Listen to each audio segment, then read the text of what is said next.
안녕하세요. 테크카페 김준배 기자입니다. 청년에게 꿈과 희망을 심어주기 위해 테크카페가 이유택 교수와 함께 기획했죠. 이유택의 청년희망. 오늘도 한번 멋진 강연 한번 들어보겠습니다. 교수님 나와 계시죠?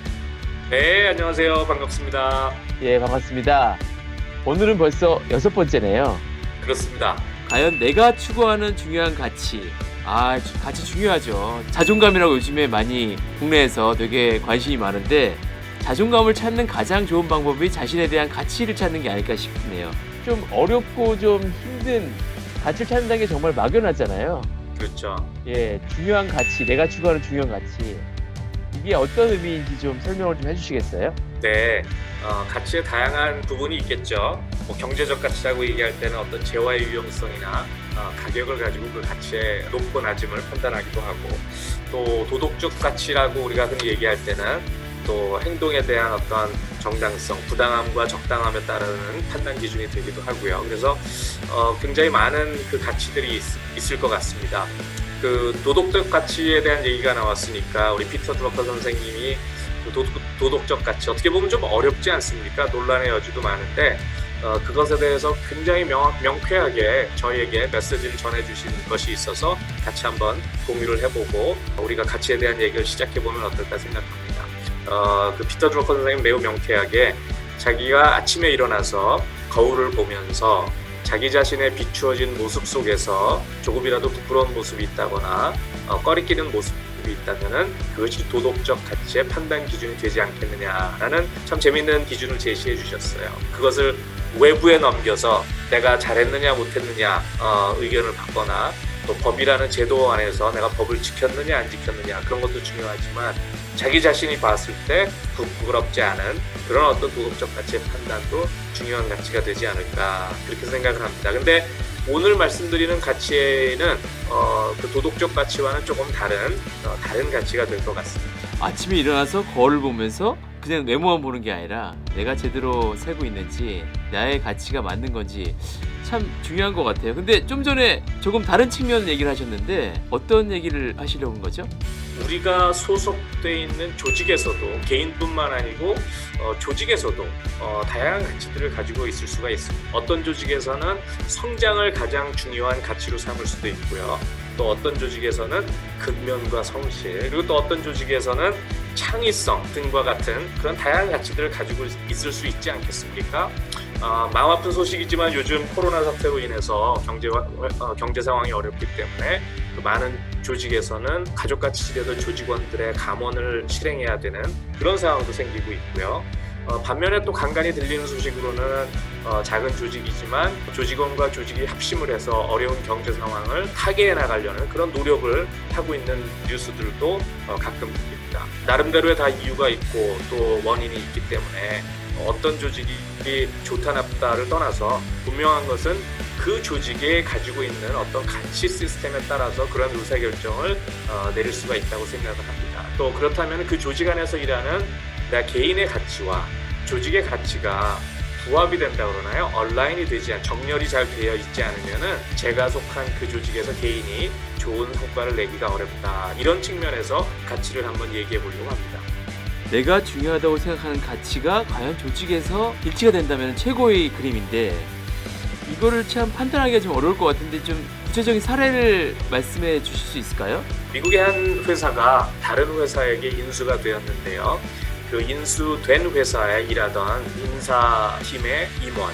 인사팀의 임원이라 하면 새로운 조직원들을 뽑거나 기존의 조직원들을 재배치하거나 이런 일을 하는 임원이 되겠죠. 그런데 그 인수를 한 기업에서는 임원 인사를 하거나 아니면 조직원의 인사를 할 때 되도록이면은 외부에서 새로운 인재를 영입하는 것이 좋다고 생각하는 가치를 갖고 있었다고 합니다.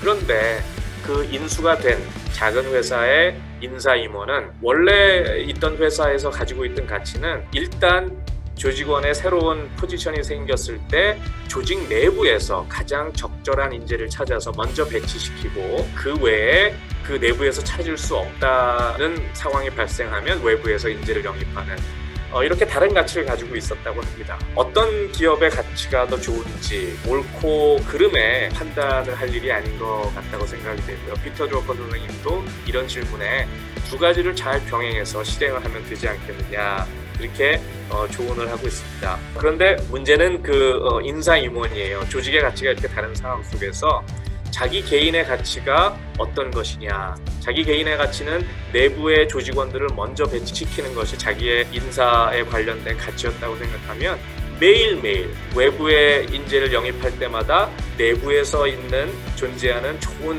인재들에 대한 미안한 감과 또 죄스러운 마음이 들 것 같아요. 그런 것이 조직에서 일하면서 스트레스가 되고 만족하지 못하는 것이 되고, 그렇다 보면 결과적으로 좋은 성과를 내지 못하는 결과를 낳을 수도 있겠죠. 사실 판단의 문제긴 한데 살다 보면은 누구나 두 가지 가치 충돌을 많이 겪잖아요. 이 가치 충돌인지 깨닫지는 못하지만요. 그럴 때마다 어떤 걸 결정할지가 정말 고민이고 힘든데, 피터 드루커 선생님 조언처럼 양쪽의 좋은 점들을 모두 활용해서 중간에서 합의를 본다. 이게 쉽진 않은 것 같은데 이게 가능한 건가요?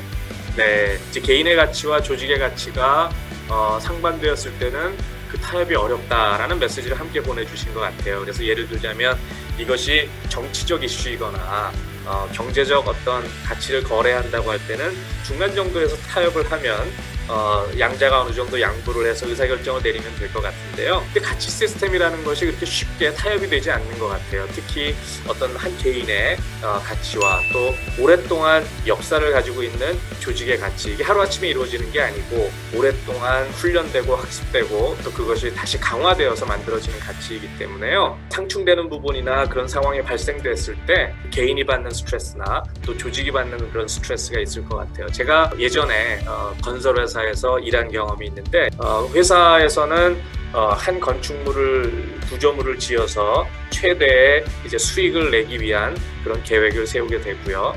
또 그 건축물을 짓는 건설을 하는 사람 입장에서는 가장 좋은 건축물을 만들고 싶은 니즈가 있을 거예요. 근데 그런 경우에 그런 가치들이 상충된다면 그것이 어떤 가치가 좋고 나쁨을 떠나서 자기의 가치를 지키지 못한 것에 대한 스트레스가 계속 쌓이게 될 것 같습니다. 교수님께서 직장에 계실 때 그런 사례를 들어주시니까 더 이해가 쉬운 것 같은데, 그럼 나의 가치와 앞에서 설명해 주신 나의 강점 그리고 나의 약점, 이게 또 어떻게 연결을 시킬 수 있을까요? 자신의 강점과 성과는 어떤 상호 보완적인 관계가 있는 것 같아요. 자신의 강점에 기반을 하면 성과도 좋아지고, 또 좋은 성과를 계속 내게 되면 그 성과를 내게 해준 원천이 되는 자신의 강점이 계속해서 개발이 되고, 그것이 점점 더 시너지 효과를 내는 그런 상호 보완적인 관계에 있다고 생각이 되는데요. 피터 드루커 선생님께서 아주 재밌는 지적을 해주신 것이 있는데요. 나의 강점과 나의 가치 사이에서는 충돌이 생길 수도 있다고 지적을 하십니다. 예를 들자면 내가 나의 강점에 의해서 현재 하는 일은 좋은 성과를 내고 있고 잘하고 있는데 나의 가치와 부합되지 않는 일을 하고 있다고 느낄 때가 있는 거죠. 예를 들자면 미국에서는 뉴욕의 맨하탄에 가면 큰 금융회사들이 있죠. 거기에는 좋은 대학을 졸업하고 갓 졸업한 대학생들이 금융회사에 취직을 하면 사인업 보너스라고 해서 보너스도 받고요. 취직할 때 받는 보너스를 받고요. 어떤 경우에는 좋은 자동차 키까지 회사에서 제공해주고 맨하탄의 좋은 아파트에서 살면서 회사 생활을 할 수 있겠죠. 처음에 시작은 좋지만 그들이 콘크리트 건물 안에서 하루 종일 하는 일은 컴퓨터를 보면서 숫자를 보고 의사결정을 내려야 되는 일들이죠. 사야 되느냐 팔아야 되느냐, 그런 생활을 하는 젊은 친구들이 몇 년을 일하다 보면 자신의 가치에 대한 혼돈을 갖게 됩니다. 내가 과연 컴퓨터 앞에서 이렇게 오랜 동안 이런 결정을 내리기 위해서 지금 현재 나의 삶에 투자를 하는 것이 옳으냐, 그리고 그것이 나의 가치에 부합되느냐라는 고민을 하게 됩니다. 피터 드루커 선생님도 사실은 젊으셨을 때 런던에 있는 투자은행에서 일을 하셨다고 그래요.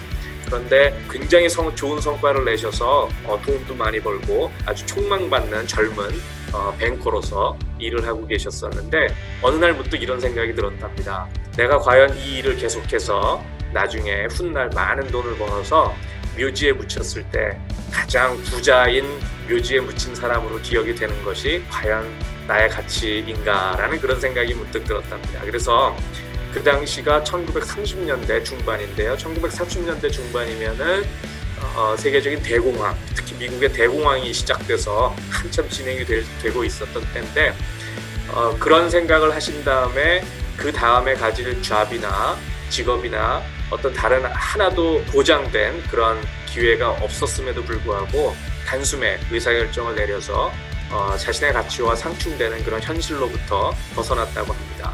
그리고 평생 그 결정에 대해서 후회를 해본 적이 없다고 그렇게 전해지고 있습니다.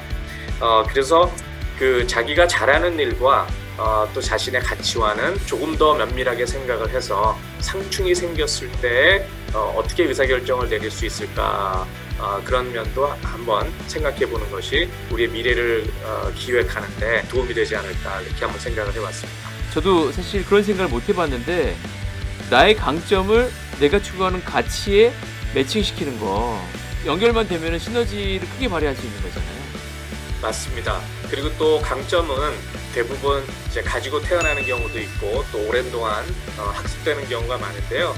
특별히 가치도 마찬가지라고 생각합니다. 자기가 자라난 배경이나 그리고 자기가 학습한 배경, 그리고 그것이 지속적으로 학습이 돼서 누적이 되기 때문에 쉽게 바뀔 수가 없고요. 그래서 그 두 가지가 상충된다면 정말 큰 고뇌에 빠질 수도 있고 스트레스를 받게 되기도 하죠. 그래서 자신의 강점을 아는 것도 중요한데 자신이 중요하게 생각하는 가치, 그것을 아는 것도 중요하고 더욱 중요한 것은 그것이 같이 일렬로 어떻게 정렬되는, 부합되는 그런 쪽에서 기회를 찾는 것이 중요하지 않을까, 그렇게 생각합니다.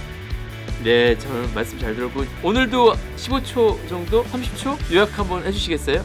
오늘의 이야기 중에서는 자신이 중요하게 생각하는 가치가 어떤 것인가를 알아보자라는 그런 주제로 얘기를 드렸는데요.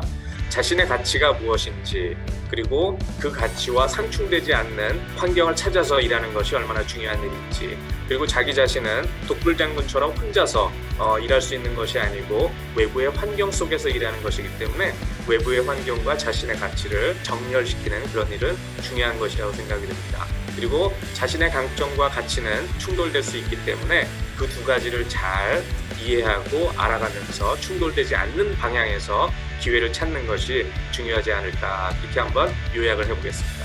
네, 깔끔한 요약 감사드립니다. 오늘도 정말 재미있고 알찬 내용으로 강의를 해주셨는데요. 이우택 교수님 너무 감사드립니다. 교수님, 그러면 다음 주에 또 뵙겠습니다. 네, 교수님 감사합니다.